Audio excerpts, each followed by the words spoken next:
Hi, we want to talk about the importance of celery in Italy. Italy is one of the major producers of celery in the world still, and has a good long tradition. And many of its communities, like this one in Orbisano, the Orbisano's red celery is celebrated and preserved as a regional specialty, a heritage crop. And there's several others in Italy that these communities have been growing these for a long time, and they celebrate them as part of their food heritage. So this is a show about that, and we're going to kind of go quickly through some of this. So there are three species of you can grow celery for just the leaves, you can grow them for the root, or you can grow them for the stalk. And it's basically a staple in Italian cuisine.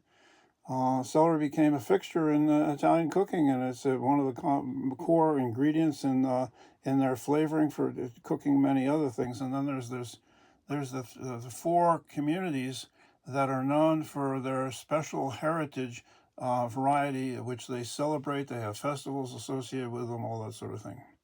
And this is the Trevi black celery. Look at how proud. It's not black, but it's very dark green when they talk about black Nero. And you can see on the map that's where it is, central Italy. And these folks grow this celery at the base of this wonderful hilltop village community, Trevi. You can see it there. And they've been growing it there for centuries, I guess. And they have this black celery market and black celery festival in Trevi every year. Here's some pictures from the old days of the display of the celery, and a band, the guys tooting his horn and carrying a stalk of celery. I love that one. So the black celery market and the sausage festival. The celery is one of the ingredients and the flavorings for the sausage that they make, and so they combine these two food heritage items in their annual festival. And you can see how proud people are. This has been definitely preserved heirloom vegetable, and people bring theirs in to get judged, and you can see some of the winners. And then there's the Rubio up in the northeast corner of Italy, up near Venice, the plateau. This is a type of celery that is actually not been preserved, but it's being grown by local gardeners. It's not a commercial crop, but grown by local gardeners forever, and they have a festival as well celebrating their heritage crop. And you can see here some of the growers here who have won their first and second prizes. And there's a lottery that goes along with supporting this community's charities. And look at the celery leaf on there, and you can see some of the prize winners. So the celery Italy thing is just such an example of community pride, community heritage, how things have come down and been preserved. This is the Alluvione Cambio region in the Piedmont, in the north central area, just southeast of Venice.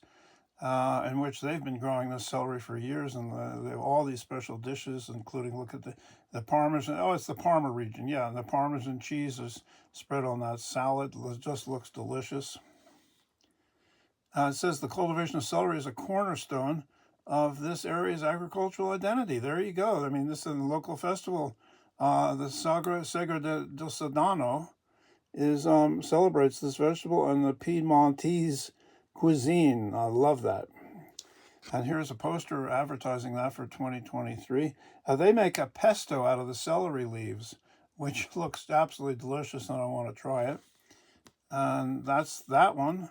And then there's this one, the Torricella black celery, Sedano Nero. And this festival is also late October when this comes in. And there's some information about the cultural heritage of it. And among other things, I mean, there's a farm that's been growing celery for years, and this guy gets their celery and their celery seed and their celery extract, and he's putting it into his craft beers. And I'll be putting a link in the descriptions to all of these, to this guy and to all these other communities. This plant, by the way, celery requires lots of pure water, which is why Torricellas, vegetable gardens were always located near springs and old fountains that were very common and throughout this community. You can see they preserved the fountains and the springs, and then the celery cultivation would be nearby. What a great story. And there's information about the in one of the ingredients. I love this story. So that the in the past, the piccioli, I guess is were pronounced, was a convivial food, which was egg, meatballs, and potatoes. And it was enjoyed with friends, also celery, and it was enjoyed with friends during drinks in farmyards and cellars. This deep-rootedness in popular culture is also reflected in some sayings such as, and there it is, which could be translated as, with celery I drink a bottle, and after eating celery I drink again and do it again. I guess you had to be there to get to completely appreciate the sentiment and the experience. So if you like these shows, you can subscribe, you can tell your friends, and we will always happy to hear from you. Leave us comments, and we'll see you again next time. We're on a roll about celery, and enjoying learning about this and sharing what we learn.